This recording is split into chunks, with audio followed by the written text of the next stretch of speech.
en su carro. Para poder recibirlo del seguro, ella tuvo que escribir un reporte de lo que había pasado. Y lo siguiente es lo que ella escribió. Estaba retrocediendo con mi carro y no me di cuenta que había salido del asfalto y estaba sobre el césped del jardín. Crucé el césped, derrumbé una cerca de plantas, tumbé un tarro con basura y destruí el poste del buzón. Me salí de la acera y fui a chocar contra un automóvil de mi vecino y entonces me di cuenta que había perdido el control de mi vehículo. Muchas personas están fuera de control y ni siquiera lo saben. Y el estar fuera de control es lo que la Biblia llama las obras de la carne, porque o las obras del Espíritu o las obras de la carne controlarán nuestra vida. Por favor, busque Gálatas 5:19 y manifiestas son las obras de la carne. Espero que entienda que cuando la Biblia habla de las obras de la carne, no hace referencia a nuestro cuerpo físico, sino a nuestra naturaleza adámica, o sea, a nuestra naturaleza pecaminosa, que todos nosotros la heredamos desde nuestros antepasados. ¿Cuáles son las obras de la carne? Desde el verso 19 tenemos una larga lista de las obras de la carne, comenzando con adulterio. Y adulterio significa unión sexual con otra persona que no es su cónyuge. Y cuando usted vive en adulterio, vive bajo el control de la carne, o sea, vive una vida descontrolada. Segundo, fornicación. Y la fornicación es sencillamente cualquier actividad sexual antes del matrimonio. La Biblia enseña sin dudas, sin titubeos, sin apologías y sin equivocación, enseña la castidad prematrimonial y la fidelidad matrimonial. Cualquier persona que vive una vida de fornicación, vive una vida descontrolada. Tercero, inmundicia. Aquí específicamente se refiere a pensamientos sucios, impuros, depravados. Una persona que lee o se deleita mirando pornografía o películas explícitamente sexuales o cosas por el estilo, es una persona que vive en la inmundicia de las obras de la carne, o sea que vive una vida descontrolada. Cuarto, lascivia.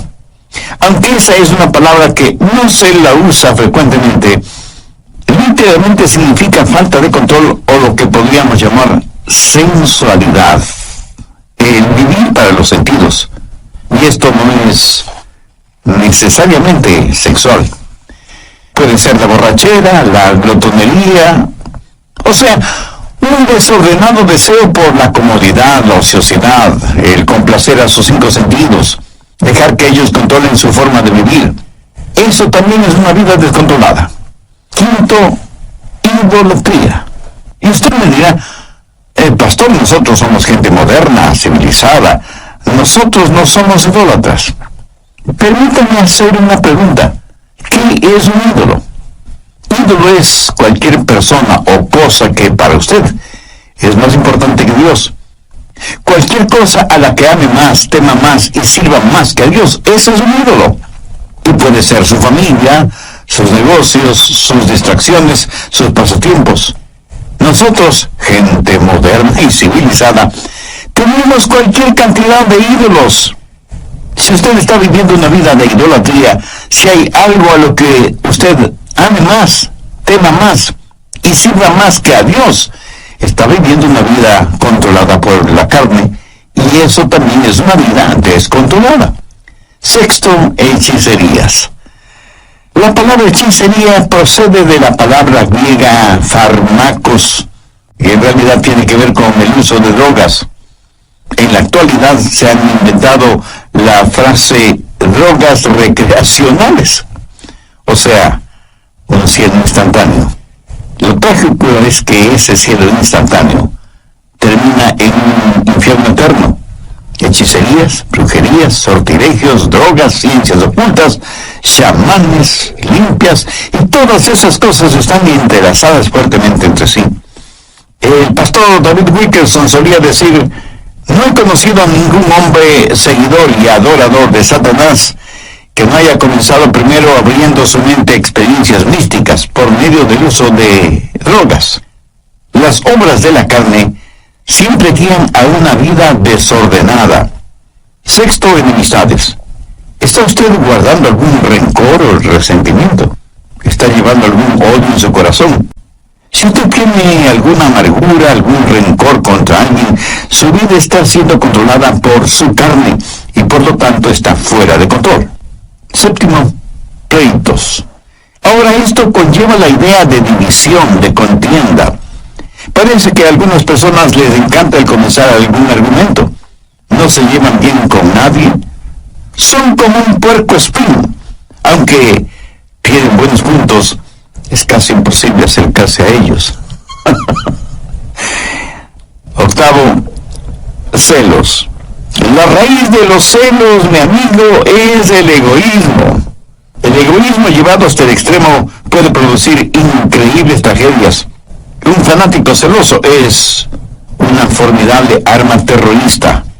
Un fanático religioso es una aterradora arma en manos de Satanás. Noveno, iras. Estas producen un incontenible deseo de venganza, un consumidor afán de desquite. Y no importa cuán bajo tengamos que descender tanto y en cuanto podamos saciar nuestra venganza y aplacar nuestra ira. El único problema es que la venganza nunca ha traído paz a los vengadores. Décimo, contiendas. Y esto tiene que ver con personas especializadas en fraccionar un grupo humano. Una iglesia, por ejemplo. Si las cosas no se hacen a su manera, también pueden causar fisuras en un hogar, en el vecindario o en la comunidad. Décimo primero, disensiones. La palabra sedición, derivada de disensión, literalmente significa estar aparte y hace referencia a personas que forman pequeños grupitos y enclaves porque piensan que son mejores que todos los demás. A veces son precursores de cultos, logias y hermandades que son muy selectivos en cuanto a su membresía se refiere. Décimo segundo, herejías. Las herejías invariablemente están relacionadas con las doctrinas falsas y no quieren adherirse a la palabra de Dios. Personas controladas por las obras de la carne en vez de ser controladas por las obras del Espíritu. Décimo tercero, envidias. Una persona envidiosa es una persona que no está satisfecha con lo que tiene. Posee un espíritu de codicia. Carece de un espíritu de agradecimiento. Y no es que únicamente quiere más, sino que quiere tener más que todos los demás. Décimo cuarto, homicidios. Y no faltará quien inmediatamente pensará, qué bueno que yo no soy un asesino. Cuando Jesús interpretó no la letra de la ley, sino el espíritu de la ley, dijo que si tenemos odio, rencor, venganza en el corazón contra alguien, somos homicidas, sin necesidad de disparar un arma o de utilizar un puñal. Decimoquinto, borracheras. Esto no hace referencia al hecho de beber cerveza o licores hasta perder el sentido, sino a la realidad de que nuestra mente ha sido narcotizada, insensibilizada. Significa que tiene un impedimento en su capacidad mental. Así como el alcohol y las drogas son un impedimento moral y ético para quienes usan esos venenos. Décimo sexto, orgías. Hay gente que parece que está de fiesta todo el tiempo. Fiesta en el sentido mundano, tratando de silenciar la voz de sus conciencias, tratando de escapar de la realidad, hundiéndose en las indulgencias de los entretenimientos, incapaces de no tener nunca un pensamiento serio, puro, agradable. Las orgías no son solo materiales, sino también intelectuales y espirituales. Pablo termina esta lista diciendo, y cosas semejantes a estas. Está diciendo que todas estas son señales de una vida no controlada por el Espíritu, o sea, una vida fuera de control. ¿Cuál es el resultado? Tiempo perdido, cuerpos debilitados, pensamientos torcidos y vidas totalmente destrozadas. Gálatas 5:22 dice, mas el fruto del Espíritu es amor, gozo, paz, paciencia, benignidad, bondad, fe, mansedumbre, templanza. Contra tales cosas no hay ley. La palabra templanza significa estar bajo control. pero en este caso, estar bajo control del Espíritu Santo. Mi amigo, mi amiga, ¿quién está en control de su vida?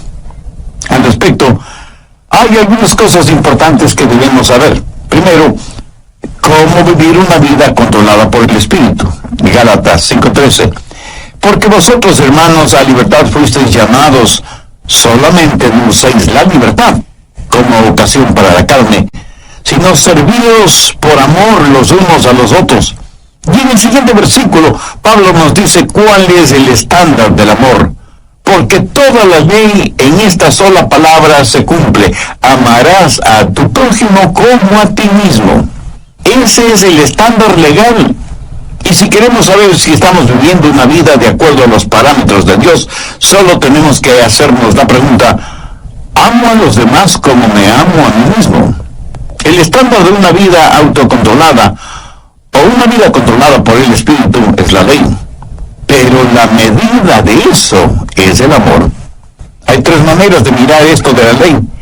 Algunos ven la ley como su enemiga. La carne les dice: no tengas nada que ver con ninguna clase de ley. La carne no quiere que nadie, nada, le sujete. Quiere hacer lo que le plazca. Eso es lo que se llama libertinaje. Otras personas miran a la ley como su amo. Y Pablo predica contra eso, porque quienes viven bajo la ley están siempre luchando, pero nunca alcanzan la victoria. Saben lo que dice la ley. Saben que la ley es buena y justa, y por eso tratan de vivir bajo la ley, aunque eso les cueste la vida. Y quienes viven de esa manera, bajo la ley, son legalistas. Recuerde que la vida cristiana no es una relación de ley, sino una relación de amor. Muchos viven vidas de negativismo y ven a la ley como su amo. Gálatas 5:1. Estad pues firmes en la libertad con que Cristo nos hizo libres, y no estéis otra vez sujetos al yugo de esclavitud. Bueno, ¿y cuál es el yugo de esclavitud? Es el del esfuerzo propio. Cuando usted ve a la ley como su amiga, eso es libertad. Y tenemos tres opciones: libertinaje, legalismo o libertad.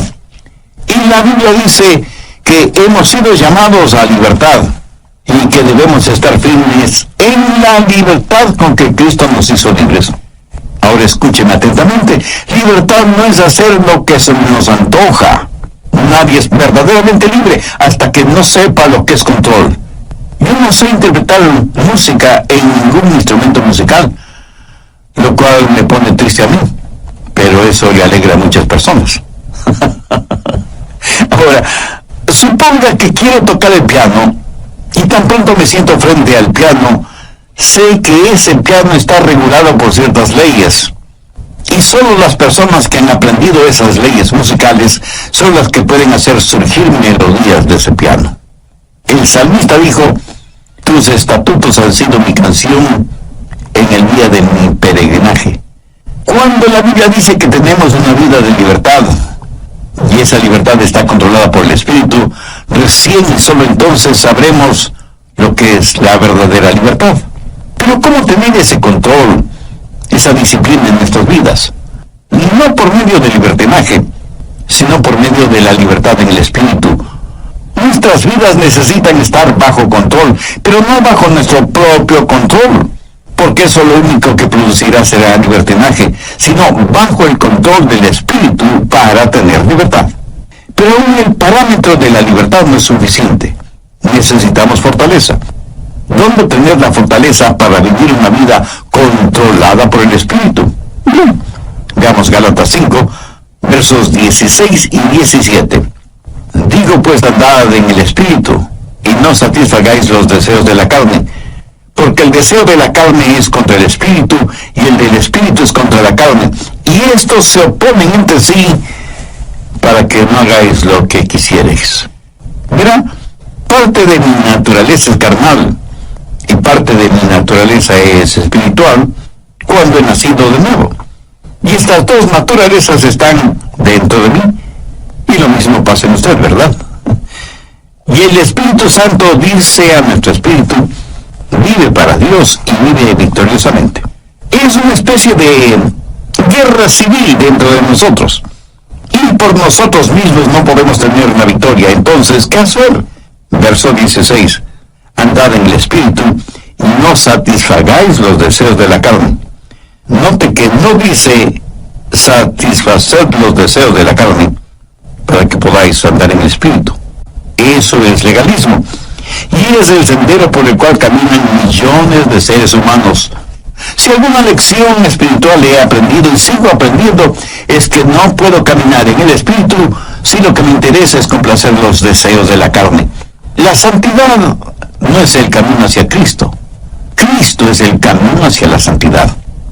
¿Dónde conseguir esa clase de fortaleza?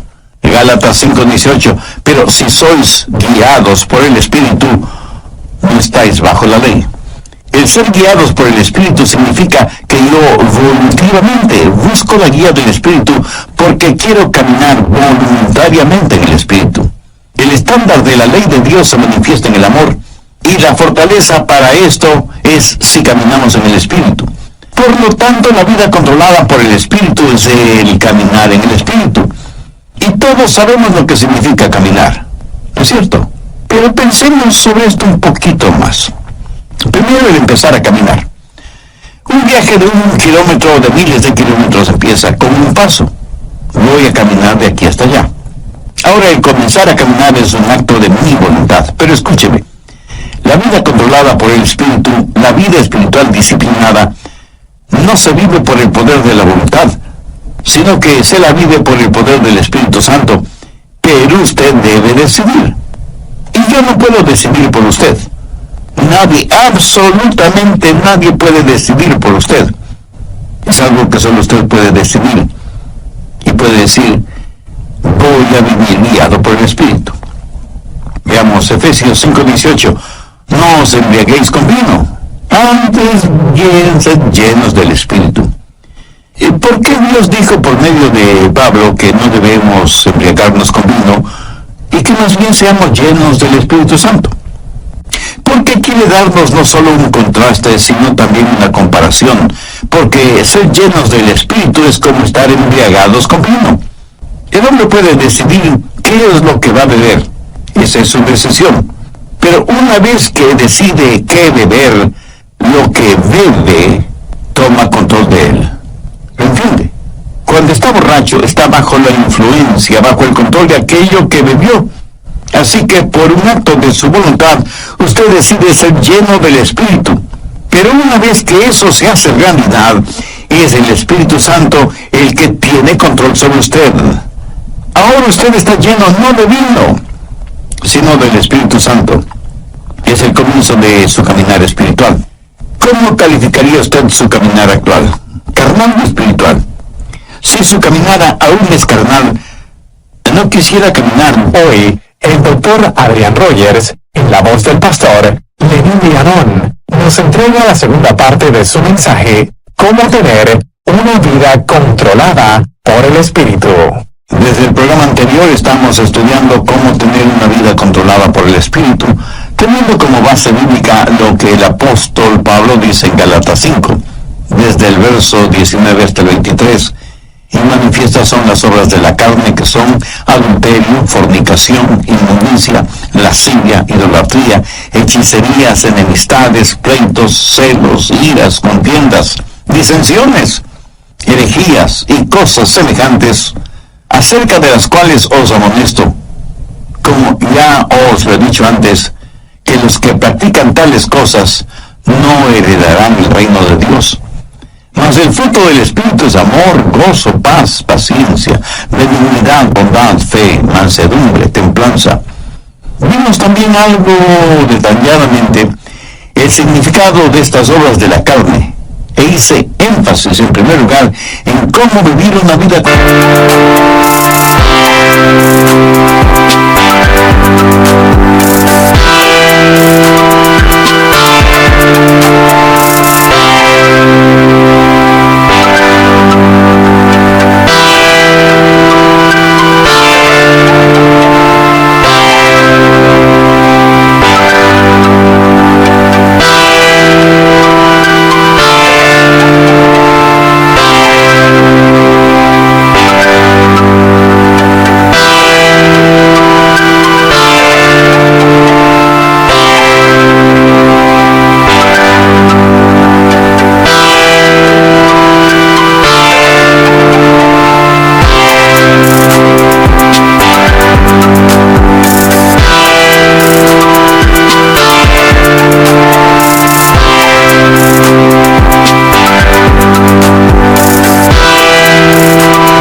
en Gálatas 5:13, porque vosotros, hermanos, a libertad fuisteis llamados. Solamente no uséis la libertad como ocasión para la carne, sino servíos por amor los unos a los otros. Y en el siguiente versículo, Pablo nos dice cuál es el estándar del amor, porque toda la ley en esta sola palabra se cumple: amarás a tu prójimo como a ti mismo. Bien, continuemos. Segundo, la circunferencia de su caminar. ¿Qué significa caminar en el Espíritu? Note que no dice caminar con el Espíritu. Tampoco dice caminar siguiendo al Espíritu. Claramente dice andad en el Espíritu. Para mí, eso significa que el Espíritu debe ser la circunferencia de su caminar. Por ejemplo, si yo le dijera a usted, camine en este edificio, significa que usted debe estar en ese edificio. El perímetro del edificio es la circunferencia dentro de la cual usted puede caminar. Si usted se sale del edificio, ya no estará en el edificio. Espero que lo entienda. Todos los países del mundo tienen sus fronteras. Para poder viajar de un país a otro, usted necesita un pasaporte con la visa respectiva. Y con eso usted puede viajar libremente de un país a otro. Pero a veces los países, por motivos de seguridad interna, cierran sus fronteras. Y uno puede llegar hasta la frontera, pero no puede pasar la frontera. Esa frontera es el límite de su caminar o de su viaje. Por analogía, el Espíritu Santo de Dios debe ser el elemento en el cual usted camina. El Espíritu debe ser el medio ambiente de su vida. Usted como que se encierra, se cubre, se cobija con el Espíritu Santo de Dios. ¿Está usted haciendo eso? Le puedo asegurar que su carne no quiere que haga eso. ¿Sabe por qué? Porque la carne le dirá: mira, no seas tonto. Fuera del Espíritu Santo puedes tener placeres y hacer cosas que necesitas para ser feliz. Escúcheme, una persona que tiene su vida controlada por el Espíritu Santo ha llegado a una conclusión terminante. No hay nada que valga la pena fuera de Jesús. Cuando usted pueda decir eso, es que está caminando en el Espíritu. No hablo del hecho real de que usted tiene que comer, dormir, trabajar, descansar, gozar de vacaciones y todas estas cosas. Todas estas cosas usted las necesita ver dentro del contexto de que el Espíritu Santo de Dios está guiando y dirigiendo su vida. Usted debe aprender a caminar dentro de la circunferencia y los parámetros del Espíritu Santo. Y cuando usted se salga de esa circunferencia, el Espíritu Santo le dirá: mire, estás cruzando el límite. Y usted retrocede y se arrepiente. Eso, mi amigo, es una vida controlada por el Espíritu Santo de Dios. Tenemos entonces el comienzo de nuestro caminar, la decisión del paso que vamos a dar y la circunferencia dentro de la que podemos caminar en el Espíritu. Pero todavía hay algo muy importante. Tercero, la continuación de nuestro caminar. Gálatas 5:16 dice: digo pues, andad en el Espíritu. Andad, en el original griego, conlleva la idea de mantenerse caminando. ¿Pero qué es caminar? Sencillamente una serie de pasos. Y aunque comienza con una decisión, no se detiene allí. La vida controlada por el Espíritu es una crisis que comienza con lo haré, pero es seguida por un proceso realizado un paso a la vez. Lo dije ya hace algunos minutos. Un viaje de 1 kilómetro o 1000 kilómetros comienza con el primer paso. Pero usted no se detiene después del primer paso, sino que sigue caminando paso por paso sin detenerse. Digo, si es que usted quiere llegar a alguna parte. Dicen que muchos caminan muy a prisa para llegar a un lugar que no conocen. Y estando ahí, no saben qué hacer. Despistados. Anota al margen Colosenses 2:6. Este es un versículo clave en una vida controlada por el Espíritu. Si usted está cansado y enfermo de las obras de la carne, Si quiere tener la libertad y el gozo de pertenecer a los hijos de Dios, quiero que grabe en su mente y en su corazón Colosenses 2:6. Por tanto, de la manera que habéis recibido al Señor Jesucristo, andad en Él. Mi amigo, es muy importante que usted entienda bien esto. Si usted ha recibido al Señor Jesucristo en su vida, debe caminar en Él.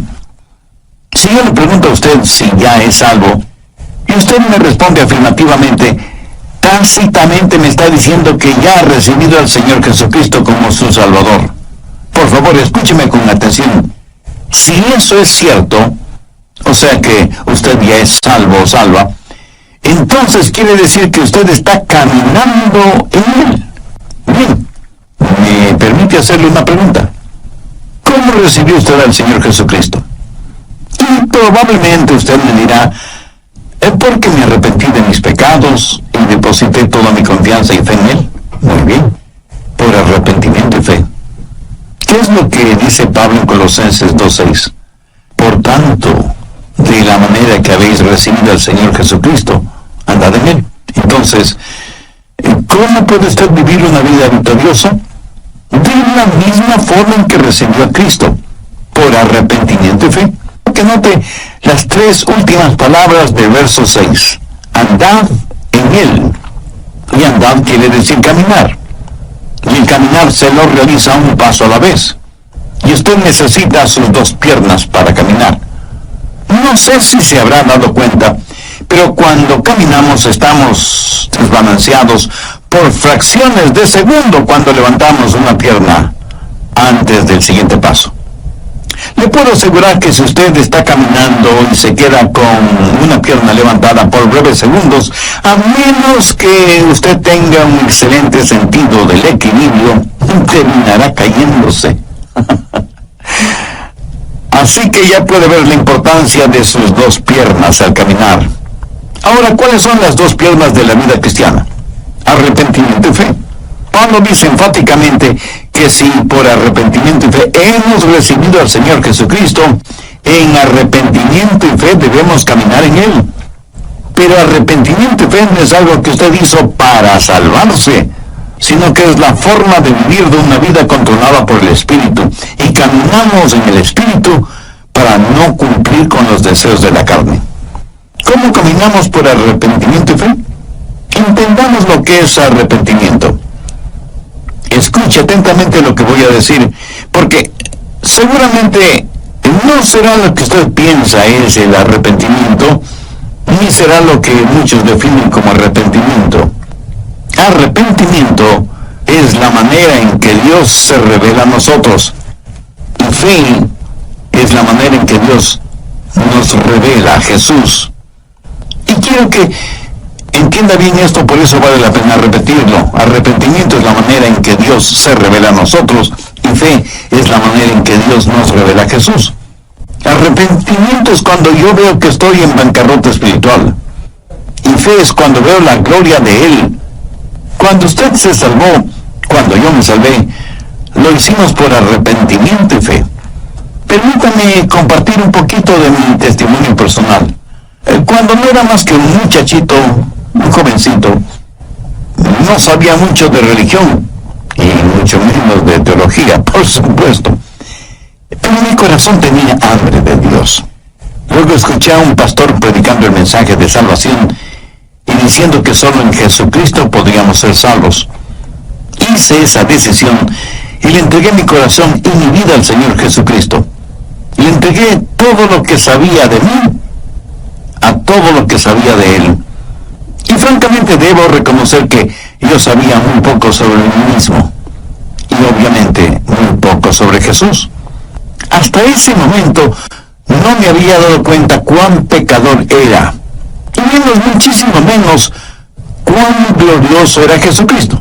Por eso digo que le entregué todo lo que sabía de mí a todo lo que sabía de Él.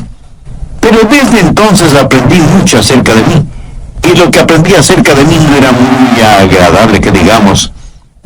Y aprendí mucho acerca de Jesús, y Él es mejor, muchísimo mejor de lo que yo pensaba que era. Y porque recibí a Cristo con arrepentimiento y fe, comencé a caminar en Él. ¿Sabe por qué?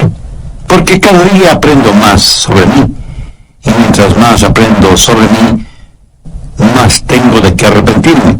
Pero también aprendo más sobre Él, y mientras más aprendo acerca de Él, más y más confío en Él. ¿Lo entiende? Arrepentimiento y fe. A lo mejor a veces usted piensa, creo que realmente no soy salvo, porque si fuera salvo, ¿por qué tengo esta gran convicción de mi pecado? Mi amigo, usted tiene esa gran convicción de su pecado precisamente porque es salvo y está aprendiendo más sobre usted y más acerca de Jesús. Esa convicción no es una señal de que no es salvo, sino más bien una señal de que usted finalmente está entendiendo el significado de una vida controlada por el Espíritu.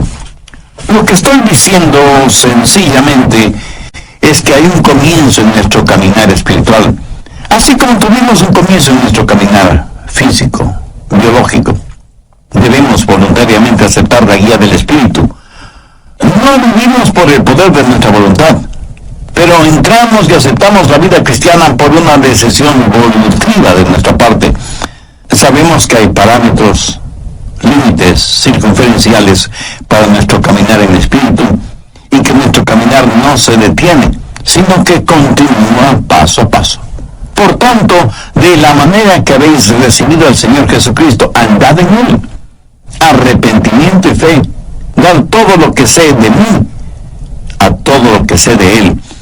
Y de pronto, súbitamente, usted descubre que usted no está en control, que Dios está en control de su vida por medio de su Santo Espíritu, y que su vieja naturaleza pecaminosa, carnal, ya no tiene nada que hacer en usted, porque ahora usted está caminando, creciendo en el Señor Jesucristo, guiado por el Espíritu Santo.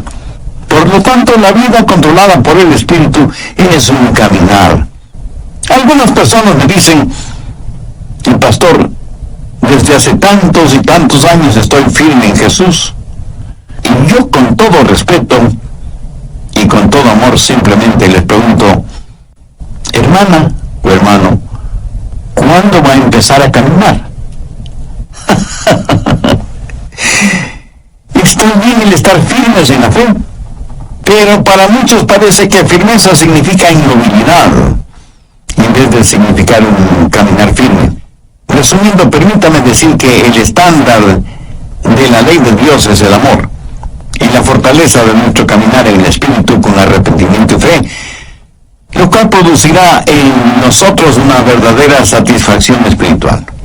Veamos una vez más Gálatas 5, 22 y 23. Mas el fruto del Espíritu es amor, gozo, paz, paciencia, benignidad, bondad, fe, mansedumbre, templanza. Escúcheme, el diablo utilizará a sus familiares y amigos no cristianos para que le digan, tú no quieres vivir esa clase de vida, es tan aburrida. Mi amigo, esa es la única clase de vida que vale la pena vivirla. Es la única vida que produce genuina y eterna satisfacción. El apóstol la identifica como fruto, y un buen fruto es por lo general delicioso, hermoso, oloroso y satisface. Una fruta es para ser consumida, para aplacar el hambre. ¿Tiene usted hambre por el Señor, por las cosas de Dios? Si no es por medio del Señor Jesucristo, esa hambre nunca podrá ser satisfecha. Una vida controlada por el Espíritu es una vida llena del fruto del Espíritu, o sea, es una vida llena de amor, gozo, paz, paciencia, benignidad, bondad, fe, mansedumbre y templanza. La carne y el Espíritu están luchando en usted ahora mismo. El resultado depende de usted. Si usted dice, voy a vivir una vida de libertinaje y ver la ley de Dios como mi enemiga, no voy a vivir una vida de legalismo y tener la ley como mi amo. Si dice eso, le estará dando la victoria a la carne.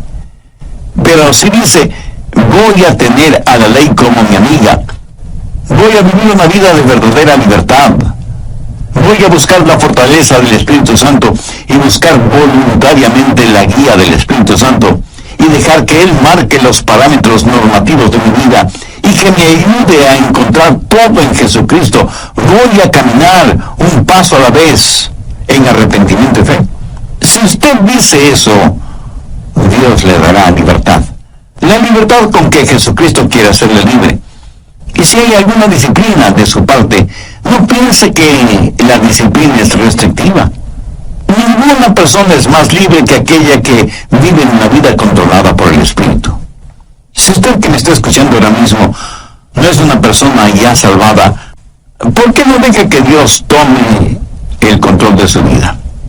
¿Por qué no ser de Jesús su mejor amigo?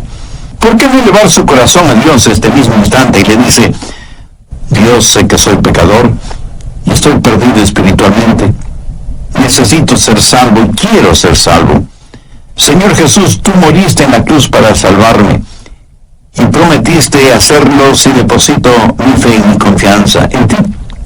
Pues este mismo momento, por fe, te invito a que vengas a morar en mi corazón y seas mi Salvador y mi Señor.